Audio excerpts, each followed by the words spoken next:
দেখতে পাচ্ছেন নিতালিতে মধুর চাষ কি রামেন ভাই, এটা কি এখানে কি রকম কি মধুর চাষ হয়, মধু মধু মধু। দেখান একটু দর্শকদের খুলে টুলে একটু মধু টধু মৌমাছি কিরকম আছে। আসছিলাম ঘুরতে ঘুরতে, যে দেখেন মৌমাছি, এই যে দেখেন মৌমাছি কত পরিমাণে, এই যে মৌমাছি এই ধরেন এলো প্রায় 1 কেজির মতন হয়েছে। 1 কেজি 1.5 কেজির মতো মধু হয়েছে। আর বাদ বাকি গুলাতে আর বাদ বাকি গুলো মানে এটা হয় না এখন তুই, ঠিক আছে? হ্যাঁ, এটা মানে হবে আস্তে আস্তে। 15 দিন পর মানে এটা নামাই নিছি, তো এই হ্যাঁ। কারণে আবার দেরি হবে। আর এটা নামাই নিয়ে দেখেন এটা 1-1.5 কেজির মতন আছে।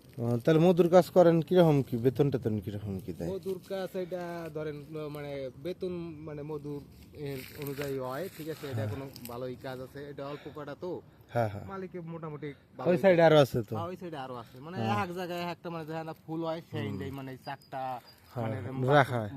বহানো হয়। এই জন্য চঙ্গুলো মানে লোয়ার মতো হয়ে দিয়ে বহে বহে তো দেখতেই পাচ্ছেন দর্শক, এই যে কি পরিমাণে মধু হয়েছে।